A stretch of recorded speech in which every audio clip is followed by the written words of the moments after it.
This is test 1, 2, 3, 4, 5, 6, 7, 10. The test of the Ohio Clock Podium. 1, 2, 3, 4, 5, 6, 7, 8, 10. 2 o'clock for Ohio Clock Podium. 1, 2, 3, 4, 5, 6, 7, 8, 10. Test, test, test. 2, 3, 4, 5, 6, 7, 8, 9, 10. All right.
So the majority of American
Well, as everyone in America surely knows, today's tax day, the last day to file your tax returns, and the last day to file your tax returns under the previous tax code. Americans have already begun to realize the advantages of the 21st century tax reform that we passed in December. They're realizing the benefits with pay raises, bonuses, enhanced retirement accounts, watching corporate contributions to charities going up, and all of this contributing to a greater economic growth rate exactly as we predicted. No one is more responsible for that comprehensive tax reform than the chairman of the Finance Committee, Orrin Hatch, and I'd like to turn to him now. Well, thank you, Mr. Leader. To be honest with you, this is one of the most important bills we've passed in a long time. And it's taken a Republican leadership to be able to do it. And frankly, the new tax bill that we have makes sense. It's going to stimulate jobs and opportunities in America. It's going to help every working class family. And I think you have to just acknowledge that it's taken Republicans to do it. We did not have much help from our friends on the other side. But this country's benefiting from it, and it's going to benefit a lot more as we go down the line. You bet. Thank you. Well, to Senator McConnell's and Senator Hatch's point, I've been visiting with constituents around Texas about the impact of the Tax Cuts and Jobs Act, and recently was in College Station where I met an owner of a small flooring company that said as a result of the savings from the Tax Cuts and Jobs Act, she was going to be able to hire additional employees and invest in costly equipment and get more orders from customers. In other words, this is going to improve not only her income and help her grow her business, but help improve the quality of life for the people who work for this small flooring business. But if you needed a contrast between the positive pro-growth message that we've been talking about in the Tax Cuts and Jobs Act and the reflexive opposition to anything and everything here in Washington, D.C., it's our Democratic colleagues who I understand had a little rally here recently pledging to repeal your tax cut. Just when the economy is starting to show some growth following the Great Recession of 2008, when everybody thought that slow growth was the new normal, the economy is growing again. People are going back to work. They're finding more take-home pay in their paycheck and all of the benefits from the Tax Cuts and Jobs Act. But obviously our Democratic colleagues, since they bet against the American people and bet against the economy, now are determined to eliminate that tax cut and to condemn our economy and our workforce to slow growth and anemic wages. We think there's a better way. Well, nobody, at least nobody I know of, knows that when tax day rolls around thinks it's a good day. But it is one of the certainties in American life, right? It's death and taxes. So today is tax day. But next year, when people file, this day is going to be a little less painful for them than it was this year. Because next year they're going to have a new tax code. It's out with the old and with the new. And the new tax code is going to be simpler, easier to comply with. It's going to have lower rates, a doubling of the standard deduction, doubling of the child tax credit, preserves incentives for people to retire. But it's a tax code that's going to deliver more benefits to American families and allow them to keep more of their hard-earned money, spend it on themselves and their families instead of sending it to Washington, D.C. That's what next tax day is going to be about. And so we're glad that we were able to get this across the finish line without the help of Democrats, who, by the way, have described tax relief as providing crumbs to the American people. Well, if you're somebody, if you're a typical family of four in this country making $73,000 a year, your tax benefit's going to be $2,000. Your taxes are going to be reduced by that amount. That isn't crumbs to a lot of Americans who are living paycheck to paycheck. If you're a single parent with one child making $41,000 a year, you get a $1,300 tax cut or a 60% reduction over what you're paying today. That isn't crumbs. That is real relief that makes a difference in people's everyday lives. That's what this whole effort was about, It is unfortunate that the Democrats didn't see fit to work with us on this. And unfortunately now, I've come to the conclusion that they want to raise taxes on the American people by reversing all the progress that we've made and all the good stories that have come out and the economic benefit we've seen as a result of the Tax Cuts and Jobs Act. Well, through the past year when we were working on tax relief for the American people, I wanted to just keep two words in mind. One was simpler, the other lower. Simpler to make it easier for people to fill out their tax forms, better to understand it, and lower in terms of lower taxes they'd actually pay. The idea that people can keep more of their hard-earned money. And the impact has already started all across the country. People are seeing it in their take-home pay. They're seeing it in their paychecks, whether it's through bonuses, whether it's through increased wages, or whether it's the fact that just less money is being withheld. People are seeing a significant impact in their lives. And for an average family, $73,000, it's $2,000 extra a year to take home, to make an impact on their lives in terms of what they want to spend, what they want to save, what they want to invest. Nancy Pelosi may refer to that as crumbs, but in Wyoming, to families there, it is very welcome tax relief. And that's why all across the country right now, consumer confidence is at an all-time high. And a year from now, as we go out with the old and in with the new, people are going to find it much easier to file their taxes next year, because now that the standard deduction has been doubled, fewer and fewer people are going to have to go through all of the hassles and headaches of itemizing their returns. It's going to be simpler. By the time that it's tax year next year, people will have seen the full benefits of more money in their pockets and a simpler process to live by. You know, another thing we're seeing on taxes is not only is money staying with families, but that money's staying in their community. In Boone County, Missouri, Columbia, Missouri, where the average county employee got an $1,800 ability to take that much more money home than they used to, $946,000 from those 485 county employees stays there. In state government in Missouri, 53,000 state employees sent $1.8 million less dollars to Washington than they would have last year. And not only did that stay with their families, but it's almost always spent in their community.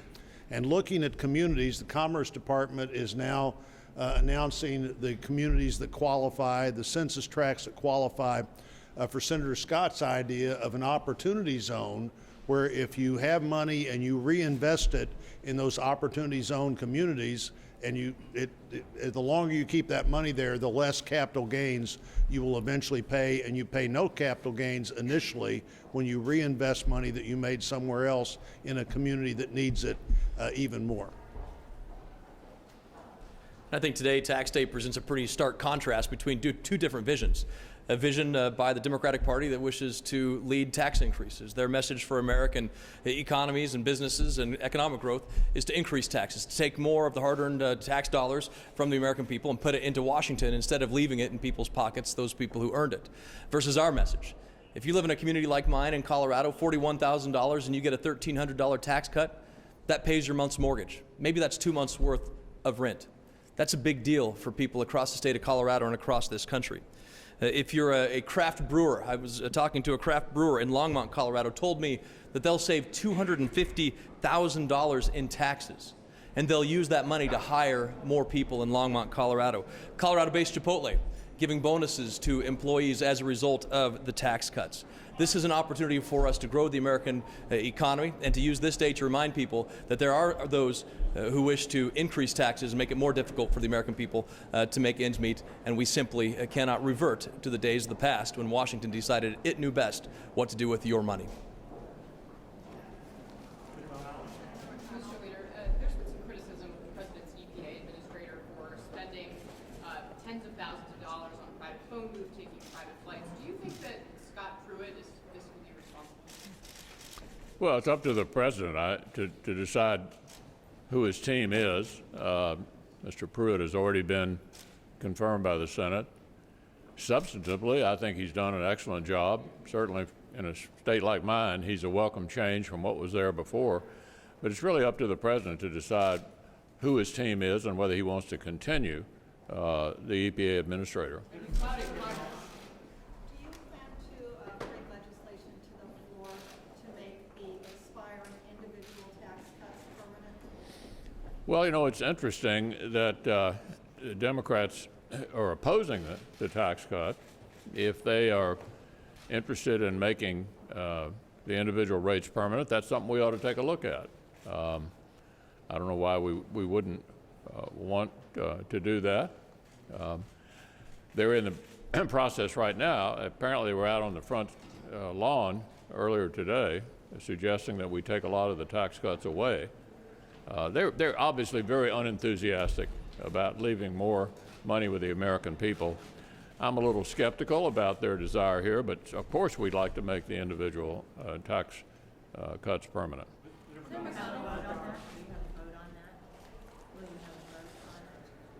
We may. We'll take a look at it. Yeah. You've been under attack by Don Blankenship in the West Virginia Republican primary. Are you concerned that he may win here and cost you guys a Look, we've got a couple of primaries going on. A lot of things are talked about in primaries. I don't pay a whole lot of attention to these primaries. We'll wait and see who the nominee is and get behind a Republican candidate, and hopefully it'll be one who's actually electable. Leader McConnell, what is the legal justification for bombing Syria? What is the legal justification for bombing Syria? I think the administration felt like they're on firm footing with the Syrian response. It's eerily similar to what President Obama did and what President Trump did a year ago. I personally find it an appropriate and measured response to the use of chemical weapons. And if the Syrians use chemical weapons again, I hope the president will do the same thing all over again. Thank you.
Okay, thank you, everyone. Folks, thank you. Okay, I'm proud to be joined by my colleagues, both on the Senate Finance Committee, Ranking Member Wyden and Senator Bennett. Senator Brown is expected and Senator Smith is expected. Brown's watching the vote on the floor. Okay, all of whom have been staunch advocates of the middle class, excellent messengers when it comes to the Republican tax law. Now, as you know, today's tax day, April 17th, 2 days delayed because the 15th was Sunday. And since today is tax day, it's only appropriate to look back at what's been happening since the Republicans passed their tax bill last year. Since the beginning of the tax debate, Republicans insisted that their bill is about cutting taxes for working Americans. Even though the crux of their bill was a massive corporate tax cut, they said workers would see the biggest benefit. Even though it would direct 83% of the benefits to the top 1%, they said the tax bill would be a middle-class miracle. Well, how many middle-class people think that that bill is a miracle today? Not many, and the number's getting lower every day. The only way that could be true, that it's a miracle, is as if corporations decided to invest a substantial amount of their newfound profits in their workers. Increases in salary, things like paid family leave, increase in training so there's greater productivity of workers, increase in plant so workers could produce more. That's what Republicans argued would happen all over. It would grow up like sprouts all over America. Now, we Democrats warned that if you gave the big corporations the lion's share of the tax cut, particularly when they're already flush with money, corporations would do what they always do: distribute it among themselves, with top executives and shareholders getting the lion's share. Ultimately, unfortunately, the evidence is mounting that our predictions, as much as we wish they hadn't come true, are becoming true. Each day, we see new analyses on the tax law. It all points to the same thing. The law has been a boon to corporate executives and wealthy shareholders while largely leaving workers behind.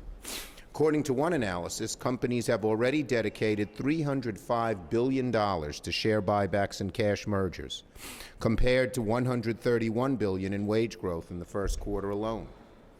J.P. Morgan estimates that U.S. corporations are on track to spend between $800 billion and $1 trillion on share buybacks this year alone, stripping the pace of previous years. And to explain to the public why a share back is a bad idea, because what it does is it decreases the number of shares, so it increases the price. CEOs have a lot of these shares. The shares, stock holding, 80% of the stocks are owned by the wealthiest 10% of Americans, and a third of all stocks are owned by foreigners. That's who's getting most of the benefits here. According to a recent analysis by Just Capital, only 6% of the capital allocated by companies from the tax bill savings have gone to employees, while 60% has gone to shareholders. $10 for the shareholders for $1 for the employees. The statistic gets very close to the core of this debate. Who benefited? Mainly wealthy CEOs, a large number of foreigners, and the high end in America, not the average working person. That's why the Republican tax bill is unpopular and becoming even less popular. A poll out today, NBC and the Wall Street Journal, hardly a working man's paper, showed that now only 27% of Americans think the tax giveaways were a good idea. Only 27%, and it's getting lower.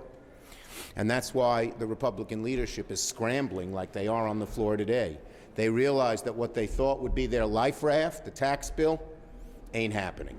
It isn't going to be a life raft. So all of this is fitting news on tax day, one of the least popular holidays we have. Senator Wyden. Thank you very much, Leader. And some other news on tax day. You may know that the IRS electronic filing system that lets taxpayers submit their returns online went down earlier this morning. So what that means is, as of this morning, folks couldn't file electronically, nor could they make direct payments of their bills, in effect, electronic payments. And we don't know the cause yet of the problem. Our staff has talked to the IRS folks. What we know, though, is the lack of funding for the IRS clearly compounds the problems that taxpayers face in this kind of situation. And all of us feel very strongly that middle-class taxpayers, and particularly small businesses who are already faced with rampant confusion in the way this law is being administered, they should not be subject to penalties as a result of these filing problems we saw this morning. Second point really goes into a bit more detail. The leader laid it out well, and today I released the effects of this huge tax buyback, this process by which the corporations are rewarded, what the ramifications are for the healthcare field. And what we showed is that the $100 billion bonanza for health insurance and pharmaceutical companies, in effect, helped the shareholders rather than helped the consumer who's getting clobbered at the pharmacy counter. The president came to Washington with the promise of lowering prescription drug prices. But since he took office, the reality is drug companies have hiked the prices of over 2,500 drugs by double digits. In fact, before the ink on the Republican tax law was even dry, several major pharmaceutical companies named in the report I issued today increased the price on hundreds of their drugs. What our report found was that tax breaks for the health industry are going to be rolling in by the billions of dollars. They're expected to get $100 billion over the next decade due to Donald Trump's corporate tax cut. On top of this giveaway, corporate heads are watching the value of their financial portfolios soar. So juxtapose this, if you will. What you see is the consumer getting clobbered at the pharmacy window with rising prices, and the CEOs of these companies getting a windfall. And since Republicans' tax bill was signed into law, healthcare corporations have announced $28 billion in stock buybacks. And what we found is essentially using investor calls and SEC materials that CEOs were toasting the new international tax system as well, because it is chock full of new loopholes that their expensive and very talented lawyers could use. Last point that I would want to mention is not only are consumers disadvantaged while the executives benefit, our small businesses are basically in a bureaucratic twilight zone. They're supposed to file estimates, but they can't get the information on which to make a rational estimate. So they're having their accountants and others telling them, well, maybe you should withhold more or something of this nature. So the bottom line here is there are no sleepless nights for the wealthy shareholders or CEOs of healthcare companies. That is not true for small businesses, and it is not true of the consumer who's getting clobbered at the pharmacy window in America. Thank you, Leader. Thank you. Senator Bennett. Thank you, Senator Schumer. I want to paint a very brief history for you because I think it's worth remembering this contextually. When Bill Clinton, a Democrat, left the presidency, he left behind a surplus. When George Bush left the presidency after 8 years, after cutting taxes twice and saying it would pay for them, after fighting 2 wars that he didn't ask the American people to pay for, after putting Medicare Part D in place and not paying for it, he left a $1.2 trillion deficit. That's what George Bush left Barack Obama. during the worst recession since the Great Depression, provoked by the policies of the Bush administration. At its worst moment during the recession, we had a $1.5 trillion deficit, and everybody on the Republican side was calling Barack Obama a Bolshevik and a socialist and saying he was responsible for out-of-control spending. You remember it, it's true. And they did not lift a finger to help the American people when we had a 10% unemployment rate in, again, the worst recession since the Great Depression, out of a spirit of fiscal responsibility. That's what they said. And now, because of their incredibly irresponsible policies, we are going to have a $1 trillion deficit next year. Not in the worst recession since the Great Depression, but at full employment. We borrowed every single cent of that from the next generation of Americans to give tax cuts to the wealthiest people in America and to the largest corporations. And now they're saying, well, we're going to put a balanced budget amendment on the floor. And even the Freedom Caucus is saying, don't come to the floor and beat your chest like Tarzan and say you're fiscally responsible. The time to do that was a month ago. And we have to find ways of helping the American people understand the theft that is being engaged in here from the next generation of Americans whose parents are police officers, firefighters, and teachers who are not seeing the kind of benefit from this bill that people at the very top have seen. And with that, I'll turn it back to Senator Schumer. One of the great few remaining fiscal watchdogs in the whole Congress you've just heard from, passionately and without a note. Tina Smith. Good afternoon, everyone. Well, I wasn't here when the Republicans pushed through their tax reform bill in December, though I think I had about as much to do with this piece of legislation as my Democratic colleagues here. It was completely partisan, and that is not how we should be doing business in this great deliberative body. There is no reason that we can't find common ground and work together on tax reform that really benefits the middle class, working class Americans. Now, most of the Republican tax bill, as you've just heard, was a huge cut for the big corporations and rich folks. And if you were lucky enough to be in that top 1%, you got a tax cut of around $51,000. And what's really outrageous about this is that this tax cut for rich people and big corporations, the big corporations, is permanent, whereas the tax cut for individuals is only temporary, meaning it's just going to go away in a couple of years. But I want to just highlight one more thing about this tax bill that I think is particularly egregious, and that is what it does to health care in this country. Because this bill, it is estimated, shows that something like 4 million more people are going to go uninsured by 2019. And then that number jumps to 13 million by 2027.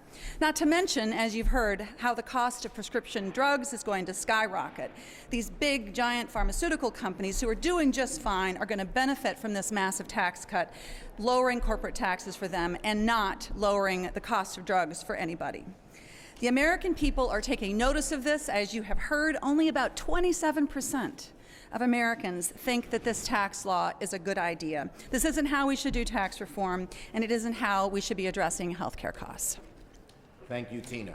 And thank you, everybody. First, my staff reminds me I should amend my remarks. When I said the Wall Street Journal, I did not mean the valiant reporters, some of whom are here, who are trying to keep the news pages down the middle. I meant the editorial page. How's that? Yes. How would Democrats vote if the Republicans put a bill to the floor to make the individual tax cuts permanent? Look, we'd have to see what their bill is. They promised that everyone would get a $4,000 break. It's not even close to that. Let's see the bill they bring to the floor. Senator Schumer, it was revealed in the court proceedings yesterday that Sean Hannity was also a client of Mike's opponents. I'm wondering, as somebody who knows the ins and outs of New York politics and this race rather well, what you think of that? I am befuddled by it. I don't know enough to make a comment. I understand where you guys are on the corporate side. I couldn't hear you. On the corporate side of the Republican tax overhaul, when you have a counter to what they've put out there, is it scrapped their individual side as well? Well, here's what we have indeed put a counter. We suggested that the corporate rate go to 25%, which is what the Business Roundtable recommended. We proposed that the tax breaks for individual wealthy people be rescinded, And we put that money into infrastructure and create millions of middle-class jobs. Yes. I am studying his record. I want to wait for the written responses before making a commitment. Related to the CIA director nominee, Senator Wyden and a couple of his colleagues on the Intelligence Committee are seeking declassification of some information regarding her record in the CIA. Do you support that declassification, and how much do you know about I don't know much about it, but I generally would agree with Senator Wyden's overall viewpoint.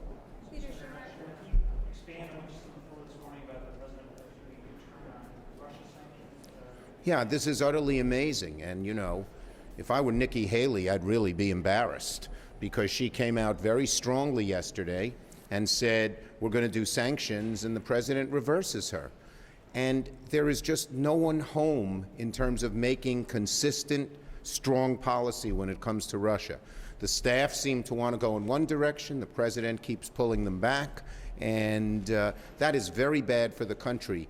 And the people who should be we should all be offended, but the people who should be speaking out the most about this are the people who have always been dubious of Russia, the conservative Republicans. A few are, Lindsey Graham, John McCain, but most are not. And it's surprising and disappointing. Wall Street Journal,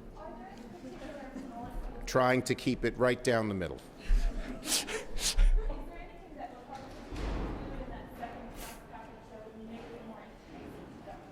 I'm going to wait and see what they propose. Okay? Yes. The White House now says that those sanctions are still under consideration, that Haley just got ahead of the curve. Does that change at all your criticism? If it were just one curve coming out of the White House, that would be fine. It's zigging and zagging and curving one way and curving another way. You almost can't put much faith or credibility in anything they say at any moment. Last one.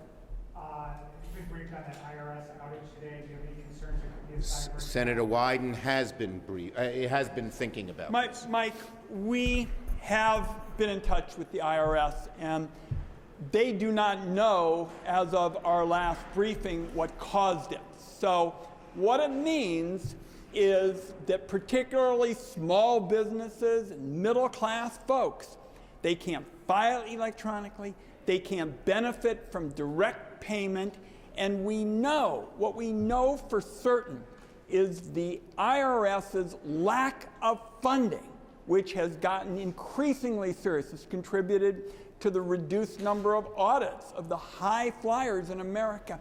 It compounds these problems. So as soon as I receive word for it and I'm in touch with the leader, we'll get you more information. But we don't want taxpayers, those middle-class folks and small businesses penalized because they didn't do anything wrong. And we know for certain that the IRS's lack of funding is compounding these kinds of problems. Thank you, everybody. Thank you.